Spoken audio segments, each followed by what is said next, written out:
if anyone read from the Book of the Dead. Calm down. The new trailer for Evil Dead Burn has dropped, and first off, I want to apologize to my mother for being sulky in family reunions, because oh boy, the trailer's tagline, which says family is the root of all evil, has convinced me that Aunty Kay's horse laugh is better than a Deadite feasting party, and director Sébastien Vaniček has made sure that the 2-minute 31-second clip sends the message of reunion from hell loud and clear. But what does it actually mean in the context of Evil Dead Burn? Well, that's my job here today, to explore the possibilities of what the statement family is the root of all evil might mean in the movie's context.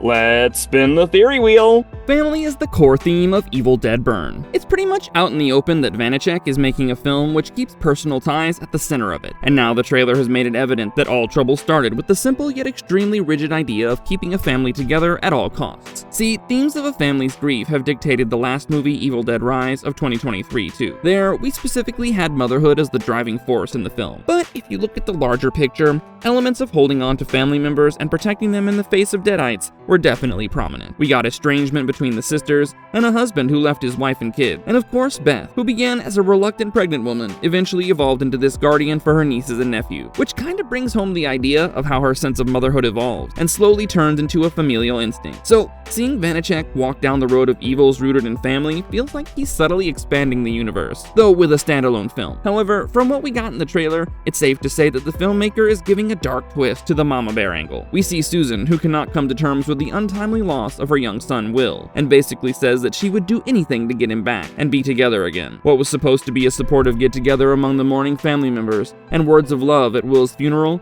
turned into a supernatural nightmare and an oath of obsession, respectively. The trailer hints that it is Susan's family's obsession that would lead to opening the Book of the Dead in a desperate attempt to resurrect her son. Will's family has connections to Ruby. The internet is buzzing with a picture that reveals an Easter egg from the Evil Dead Burn trailer. The secluded home of Alice's in-laws is basically the same house from the show Ash vs. Evil Dead. Reportedly, production designer Nick Bassett even confirmed the connection and claimed that the same house was intentionally chosen after previously being used for Ruby's storyline in the series. Now, on the surface, it may seem like just another location selection, but Evil Dead fans know what it means for the lore. In the series, the house served as the main hub linked to the Necronomicon and the broader Deadite mythology. It's a place tied with control, manipulation, and most importantly, the origins of evil itself. But wait, the logline does not say that the place is the source of all evil, but the family is. So if we have to put Ruby's house in context, a speculation surfaces. Ruby is actually an ancient Dark One, and the creator of the Necronomicon who inhabited a host body that— remember the line from the trailer where one of the family members said, "My grandfather believed the devil would return if anyone read from the Book of the Dead"? It teases that the grandfather was the one who found the Book of the Dead in the film and was well acquainted with the effects of reading from a Necronomicon. While it seems likely that this will be a new book altogether,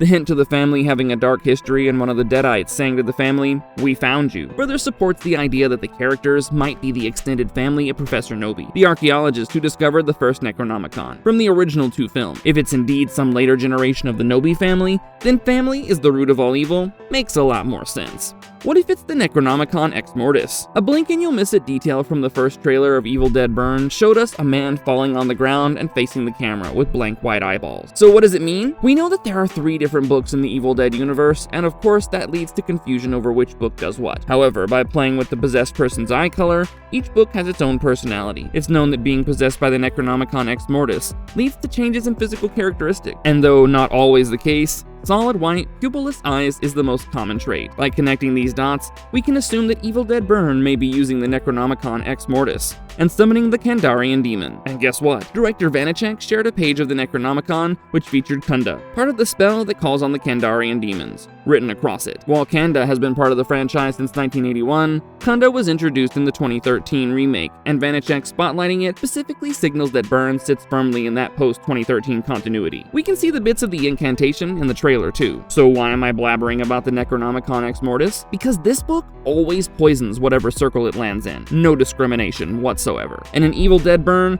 that circle happens to be a single family already broken and reeling from loss. Meaning this time, the Book of the Dead is doing something worse than unleashing Deadites. It's dragging an entire bloodline into hell, and treating family itself as the infection point. Exactly what it once did to the Nobis is now probably scaled up for a new generation.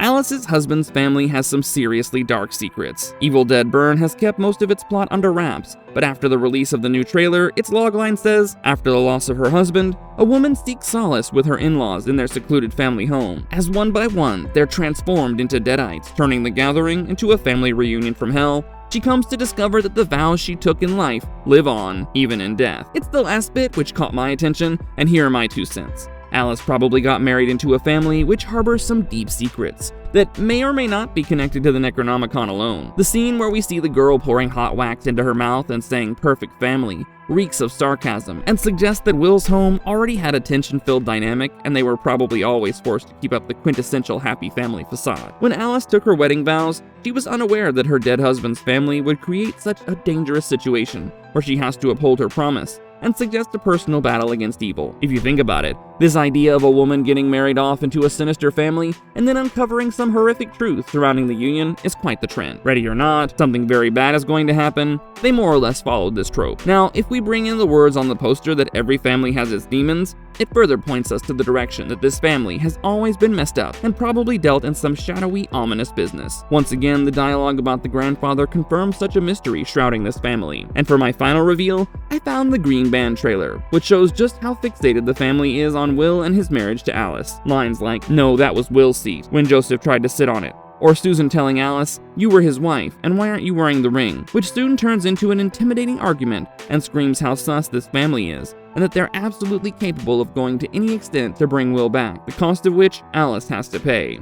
This family could be the source of a wider outbreak. The movie looks like it mostly sticks to one family and what happens inside their home, with the possession spreading between them. But a lot of fans think it might not stay contained for long. There's a real chance the evil could spread beyond the house and drag an entire town into the chaos, all because of one family's mistake. So the idea that it won't stay locked inside is definitely still on the table. Jessica showing up in the trailer adds to that theory.